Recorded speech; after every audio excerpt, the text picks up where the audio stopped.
Hi hello ನಮಸ್ಕಾರ. ಧ್ರುವ digital ಕಮ್ಯುನಿಕೇಷನ್ಸ್ಗೆ ನಿಮಗೆಲ್ಲ ಸ್ವಾಗತ.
ಅವರಿಗೆ ಕಾಲೇಜಿನ ಪರವಾಗಿ ಮತ್ತು ವಿಭಾಗದ ವತಿಯಿಂದ ಹೃದಯಪೂರ್ವಕ ಸ್ವಾಗತವನ್ನು ಬಯಸುತ್ತೇನೆ.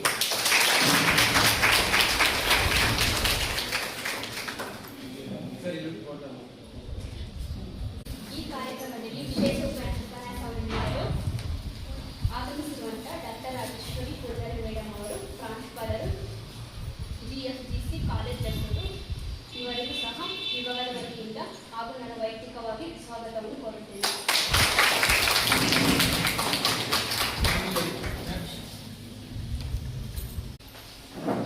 ಈ ಕಾರ್ಯಕ್ರಮದಲ್ಲಿ ಆಸೀನರಾಗಿದ್ದ ಪ್ರೊಫೆಸರ್ ರಣಸಂಸರ್ ಅವರು, ಅರ್ಥಶಾಸ್ತ್ರ ವಿಭಾಗದ ಮುಖ್ಯಸ್ಥರು, ಇವರಿಗೂ ಸಹ ಸ್ವಾಗತವನ್ನು ಬಯಸುತ್ತೇನೆ. ಈ ಕಾರ್ಯಕ್ರಮದಲ್ಲಿ ಉಪಸ್ಥಿತರಿರುವ ಪ್ರೊಫೆಸರ್ ನಾಗರಾಜ್ ಸರ್ ಅವರು, ಸಮಾಜಶಾಸ್ತ್ರ ವಿಭಾಗದ ಮುಖ್ಯಸ್ಥರು ಹಾಗೂ ಅಧ್ಯಾಪಕ ವರ್ಗದ ಕಾರ್ಯದರ್ಶಿಗಳಾಗಿದ್ದಾರೆ. ಈ ಕಾರ್ಯಕ್ರಮದಲ್ಲಿ ಆಸೀನರಾಗಿರುವಂತಹ ಡಾಕ್ಟರ್ ರಾಜ್ಕುಮಾರ್ ಸರ್ ಅವರು ಸ್ವಾಗತ ಬಯಸುತ್ತೇನೆ.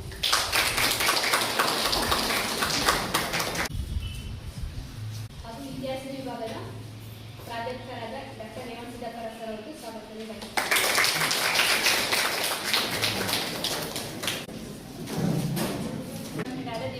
ಅವರಿಗೂ ಸ್ವಾಗತವನ್ನು ಬಯಸುತ್ತೇನೆ. ಈ ಕಾರ್ಯಕ್ರಮದಲ್ಲಿ ಉಪಸ್ಥಿತರಿರುವ ಸ್ವಾಗತವನ್ನು ಬಯಸುತ್ತೇನೆ.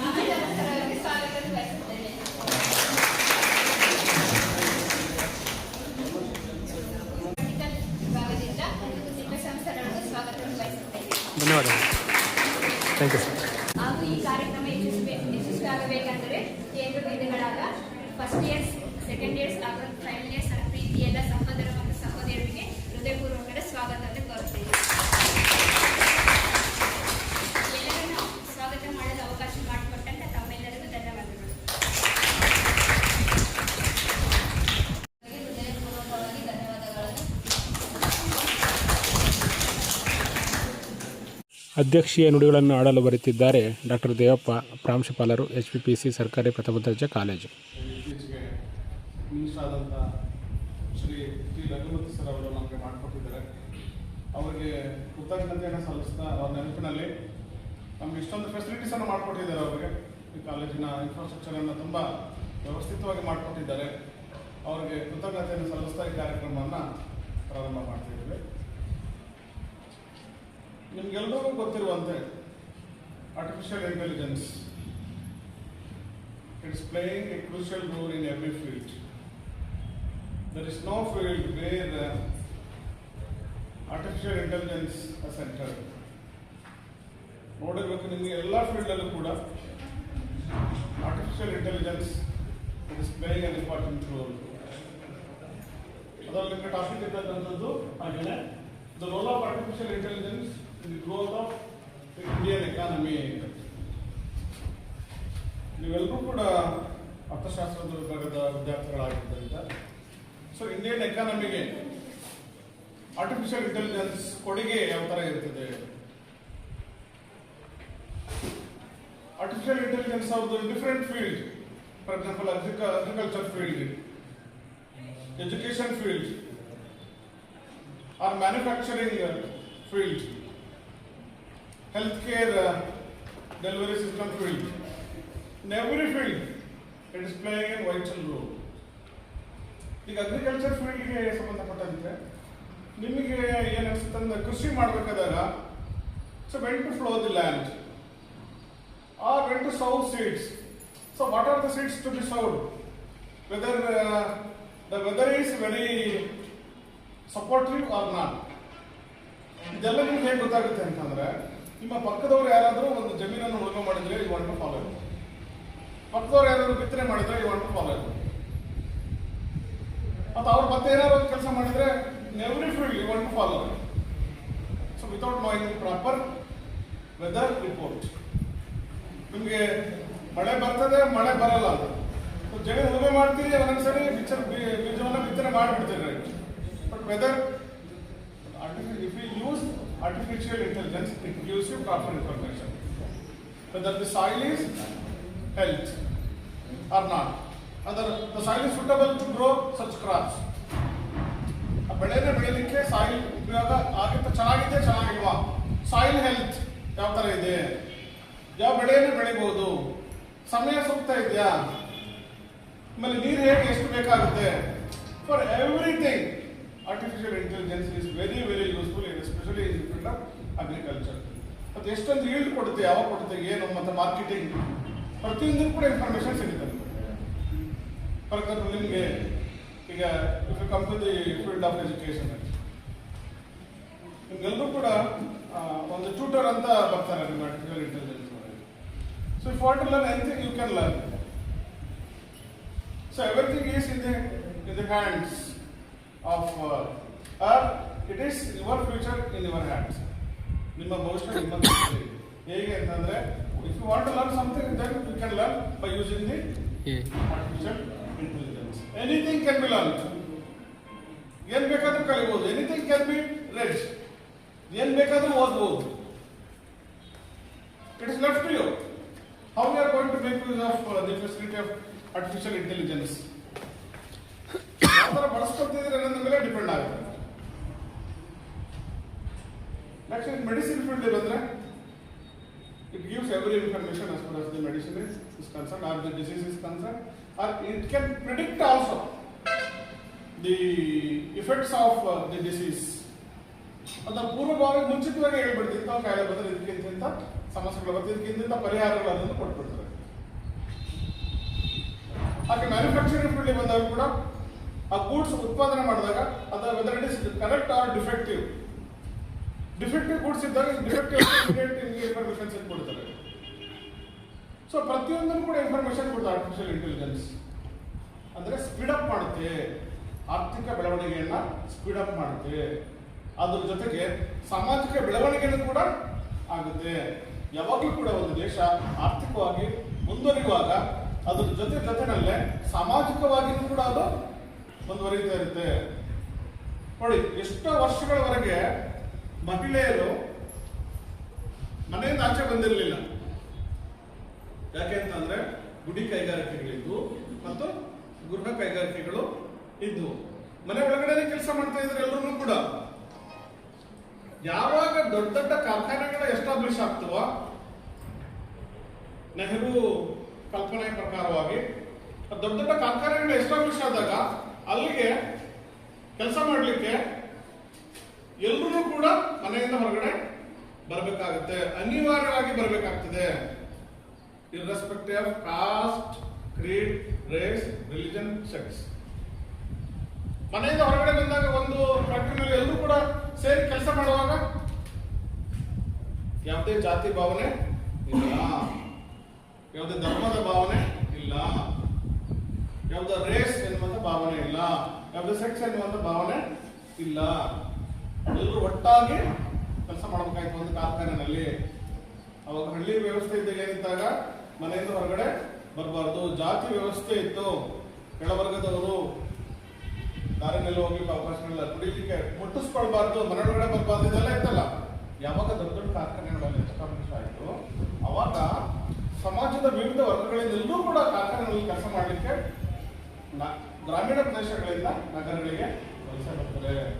ವಲಸೆ ಬಂದಾಗ ಕಾರ್ಖಾನೆಗಳಲ್ಲಿ ಕೆಲಸ ಮಾಡುವಾಗ ಎಲ್ಲರೂ ನಾವೆಲ್ಲ ಒಂದು ಅಂತ ಭಾವನೆ ಅವಾಗ ಬರುತ್ತೆ. ಯಾವ ಜಾತಿ ಕೇಳಲ್ಲ, ಅವಾಗ ಯಾವ ಧರ್ಮನೂ ಕೇಳಲ್ಲ, ಯಾವುದನ್ನು ಕೇಳಲ್ಲ, ಎಲ್ಲರೂ ಕೂಡ ಒಟ್ಟಾಗಿ ಕೆಲಸ ಮಾಡಬೇಕಾಗ್ತದೆ. ಸೊ ಇಂಥ ಒಂದು ಬೆಳವಣಿಗೆ ಕೈಗಾರಿಕೆ ಕ್ರಾಂತಿ ಆದ ನಂತರ ಈ ದೇಶದಲ್ಲಿ ಸಂಭವಿಸ್ತದೆ. ಇತ್ತೀಚೆಗೂ ಕೂಡ ಹಾಗೇನೆ ಬೇಕಾದಷ್ಟು ದೊಡ್ಡ ದೊಡ್ಡ ಕೈಗಾರಿಕೆಗಳು ಎಸ್ಟಾಬ್ಲಿಷ್ ಸ್ಕೂಲ್ಗಳು ಬಂದು, ಕಾಲೇಜುಗಳು ಬಂದು. ಇಂಥ ಸ್ಕೂಲ್ಗಳಲ್ಲಿ, ಕಾಲೇಜುಗಳಲ್ಲಿ ನಾವು irrespective of caste, race, religion, sex or place of birth, admission is thrown open to all the students. Any person or any student can get admission to the government schools and colleges. ಹೌದಲ್ವಾ? Especially after adopting our Constitution of India, everyone is equal before the law. ಪ್ರತಿಯೊಬ್ಬರು ಕೂಡ ಕಾನೂನಿನ ಮುಂದೆ ಸಮಾನರು. ಯಾರು ಕೂಡ ಶ್ರೇಷ್ಠರಲ್ಲ, ಯಾರು ಕೂಡ ಕನಿಷ್ಠರಲ್ಲ. ಹಾಗೆ ಮಹಿಳೆ ಕೂಡ ಕನಿಷ್ಠ ಅಲ್ಲ, ಪುರುಷ ಶ್ರೇಷ್ಠ ಅಲ್ಲ. ಎಲ್ಲೂ ಕೂಡ ಈಕ್ವಾಲಿಟಿ, ಎಲ್ರಿಗೂ ಈಕ್ವಾಲಿಟಿ ಆಫ್ ಅಪಾರ್ಚುನಿಟೀಸ್. ಯಾರು ಕೂಡ ಏನ್ ಬೇಕಾದ್ರೂ ಆಗ್ಬೋದು. If want to become KS officer, IAS officer or deputy superintendent of police or forest service or revenue service, you can go to any service if you deserve, or if you are capable, if you are able. ನಿಮಗೆ ಸಾಮರ್ಥ್ಯ ಇದ್ದರೆ ಯಾವ post ಬೇಕಾದ್ರೂ ಹೋಗ್ಬೋದು. ಸಾಮರ್ಥ್ಯ ಇಲ್ಲ ಅಂತಂದ್ರೆ ಹೋಗ್ಲಿಕ್ಕೆ ಆಗೋದಿಲ್ಲ. ಹಾಗಾಗಿ ಆರ್ಥಿಕ ಬೆಳವಣಿಗೆ ಆದಾಗ ಸಾಮಾಜಿಕ ಬೆಳವಣಿಗೆ ತಾನೇ ಆಗ್ತಾ ಇರುತ್ತೆ. ಇದಕ್ಕೆಲ್ಲ ಆರ್ಟಿಫಿಷಿಯಲ್ ಇಂಟೆಲಿಜೆನ್ಸ್ ಕೊಡುಗೆ ತುಂಬಾ ಇರ್ತದೆ. ಸೊ ಹಾಗಾಗಿ ಅದೇ ವಿಚಾರಗಳನ್ನ, ಸಾಕಷ್ಟು ವಿಚಾರಗಳನ್ನ ಮೇಡಮ್ ಅವರು ತಂದಿದ್ದಾರೆ, ನಿಮ್ಮ ಜೊತೆ ಹಂಚ್ಕೊಳ್ತಾರೆ. ಅದು ಎಷ್ಟು ಉಪಯೋಗ ಇದೆ ಅದನ್ನ ನಿಮಗೆ ಎಲ್ಲರೂ ಕೂಡ ಡೀಟೇಲ್ ಆಗಿ ಹೇಳ್ತಾರೆ. ನಿಮಗೆ ಪ್ರಶ್ನೆಗಳಿದ್ರೆ, ಡೌಟ್ಸ್ಗಳಿದ್ರೆ ಆಫ್ಟರ್ ಲೆಕ್ಚರ್ ನೀವು ಪ್ರಶ್ನೆಗಳನ್ನ, ಡೌಟ್ಸ್ಗಳನ್ನು ಕೇಳಿ ಸಮಸ್ಯೆಗಳನ್ನು ಬಗೆಹರಿಸ್ಕೋಬಹುದು. ಸೊ ಹಾಗಾಗಿ ಈ ಕಾರ್ಯಕ್ರಮವನ್ನು ತುಂಬ ಸುಂದರವಾಗಿ ಆಯೋಜನೆ ಮಾಡಿರ್ತಕ್ಕಂಥ ಅರ್ಥಶಾಸ್ತ್ರ ವಿಭಾಗದ ಪ್ರಾಧ್ಯಾಪಕರಾದ ಪ್ರೊಫೆಸರ್ ರಂಗಸ್ವಾಮಿ ಅವರಿಗೆ, ಹಾಗೆ ಅವರ ಸಹೋದ್ಯೋಗಿ ಹನುಮಂತಪ್ಪ ಅವರಿಗೆ, ಹಾಗೆ ಸಾಂಸ್ಕೃತಿಕ ವಿಭಾಗದ ರಾಜ್ಕುಮಾರ್ ಸರ್ ಅವರಿಗೆ, ಮತ್ತೆ ಅವ್ರ ಜೊತೆ ಸಹಕರಿಸಿದಂಥ ಎಲ್ಲ ವಿದ್ಯಾರ್ಥಿ ಬಳಗದವರಿಗೆ ಶುಭ ಕೋರ್ತಾ, ಹಾಗೆ ನಮ್ಮ ಕೃತಜ್ಞತೆಗಳನ್ನು ಸಲ್ಲಿಸ್ತಾ ಮಾತಾಡಲಿಕ್ಕೆ ಅವಕಾಶ ಮಾಡ್ಕೊಂಡು ತಮಗೆಲ್ಲ ಒಂದಿಸಿ ನನ್ನ ಮಾತುಗಳನ್ನು ಮುಗಿಸ್ತೇನೆ.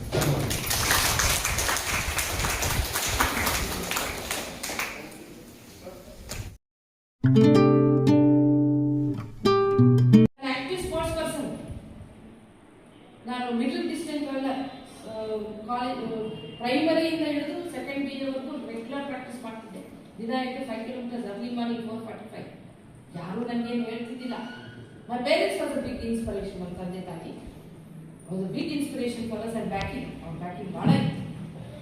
ಸೊ ನಾನು ಯೂನಿವರ್ಸಿಟಿ ಗುಲ್ಬರ್ಗ ಯೂನಿವರ್ಸಿಟಿ, ಬಳ್ಳಾರಿ ಗುಲ್ಬರ್ಗ ಹೋಗುತ್ತಲ್ಲ, ಈಗ ಕೃಷ್ಣದೇವರಾಯ ಬಂದಿದೆ.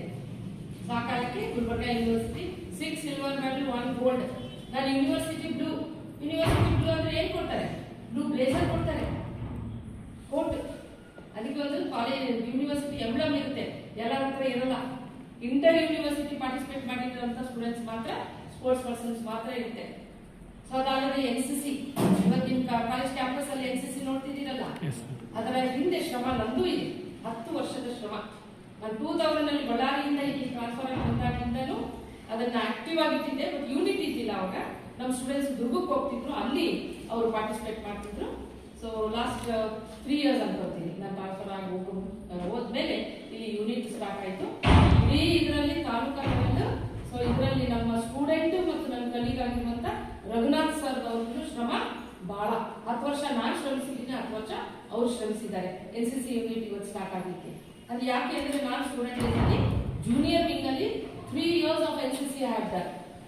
Junior wing NCC, national camps, integration camps, trekking camps ಎಲ್ಲ ಅಟೆಂಡ್ ಆಗಿದ್ದೀನಿ. Firing, cross country, every second you should participate.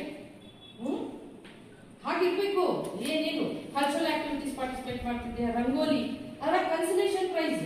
So college day ಬಂತು ಅಂದ್ರೆ 5 ರಿಂದ 6 ಪ್ರೈಸಸ್ ತಗೊಂಡಿದ್ದೆ. 5 ರಿಂದ 6 prizes, all kids. So enjoy. ಅದೆಲ್ಲ ಮಗುವೆ ನಿಮ್ಮನ್ನೆಲ್ಲ ನೋಡ್ಬಿಟ್ರೆ ಸ್ಟೂಡೆಂಟ್ ಡೇಸ್ ಎಲ್ಲ ನೆನ್ಪು ಬರ್ತವೆ.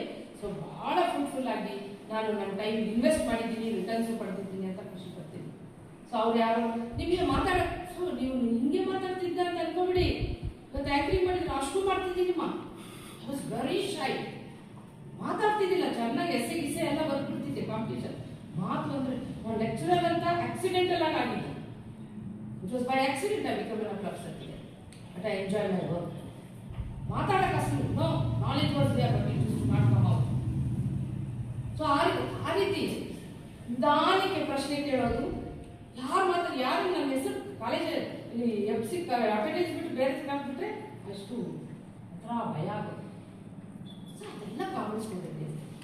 ಸೊ ನಿಧಾನಕ್ಕೆ ಪಾರ್ಟಿಸಿಪೇಟ್ ಮಾಡಿ. ಎಲ್ಲ ಎಜುಕೇಷನ್ ಕಾಂಪಿಟೇಷನ್ ಇರುತ್ತೆ, ಅಲ್ಲಿ ಹೋಗ್ಬೇಕು, ಕುತ್ಕೋಬೇಕು. 10 ಜನ ಮಾತಾಡ್ತಾರೆ, 10 ಗಂಟೆ ಶ್ರಮ ನಿಮಗೆ 1 ಗಂಟೆ ಸಿಕ್ಬಿಡುತ್ತೆ ಇಲ್ಲ. 10 ಹೊಸ ಪಾಯಿಂಟ್ ಸಿಗ್ತವೇ ಇಲ್ಲ, ಅದಿಲ್ಲ. ಸೊ ಆ ರೀತಿ you should try to grab knowledge. So ನನ್ನಲ್ಲಿ ವಿಲ್ ಪವರ್ ಜಾಸ್ತಿ. ನಾನು ಅದಕ್ಕೆ ನನ್ನ ಸ್ಟೇಟಸ್ ಅದಕ್ಕೆಲ್ಲ ವಿಲ್ ಇಸ್ ವಿಕ್ಟ್ರಿ ಅಂತ ಹಾಕೊಂಡಿರ್ತೀನಿ. ನನಗೆ ಯಾವಾಗಾದ್ರೂ ಓದಕ್ಕೆ ಆಗಲ್ಲ ಅಂದ್ರೆ ನನ್ನ ನೋಟ್ ಬುಕ್ಕಲ್ಲಿ ಟೆಕ್ಸ್ಟ್ ಬುಕ್ ಮೇಲೆ ವಿಲ್ ಇಸ್ ವಿಕ್ಟ್ರಿ ಅಂತ ಬರೀತಿರ್ತೀನಿ. ಬರ್ದಿಟ್ಕೊಂಡಿದ್ದೆ ಸ್ಟೂಡೆಂಟ್ ಡೇಸಲ್ಲಿ ಏನು ಓದೋದು ಮತ್ತೆ ವಿಲ್ ಇಸ್ ವಿಕ್ಟ್ರಿ ತಗ ಓದ್ಕ. ಸೊ 24 ಗಂಟೆ ಏನು ಓದಿಲ್ಲ. I enjoyed, I seen movies, I had limited friends, sports, NCC ಎಲ್ಲವನ್ನು ಮಾಡಿದ್ದೀನಿ. And I had a place for ರಂಗೋಲೀಸ್.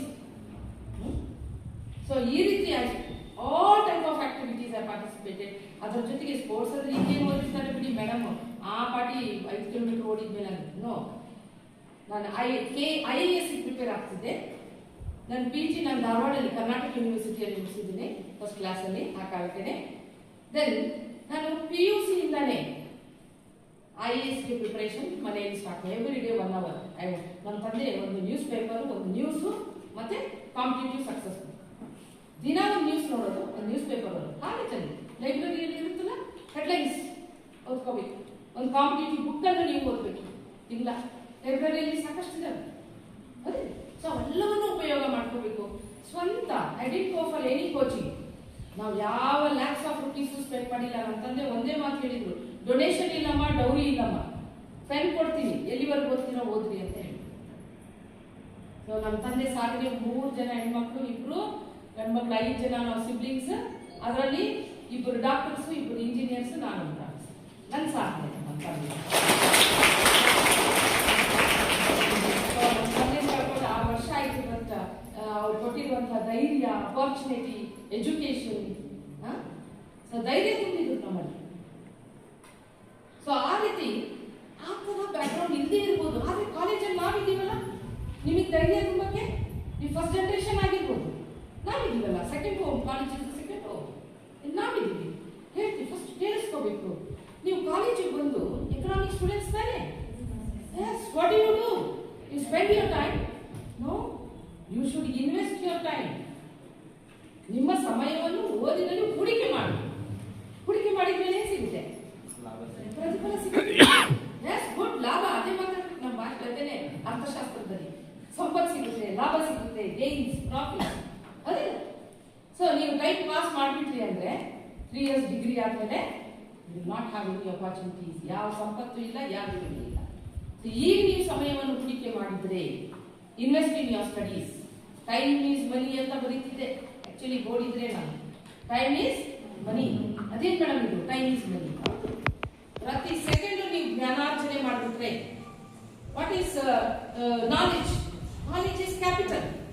ಹೌದಾ? Knowledge is capital. ಅರ್ಥಶಾಸ್ತ್ರದಲ್ಲಿ ಬಂಡವಾಳ ಅಂದ್ರೆ ಕ್ಯಾಪಿಟಲ್ ಅಂದ್ರೆ ಏನು? ಮರುಸೃಷ್ಟಿ ಮಾಡುವುದು ಸಂಪತ್ತನ್ನು. ಸೊ ನಾಲೆಜ್ ಅನ್ನು ನೀನು ಗೇನ್ ಮಾಡಿದ್ರೆ ಅದು ಬಂಡವಾಳವಾಗಿ ಪರಿವರ್ತನೆ ಆಗುತ್ತೆ.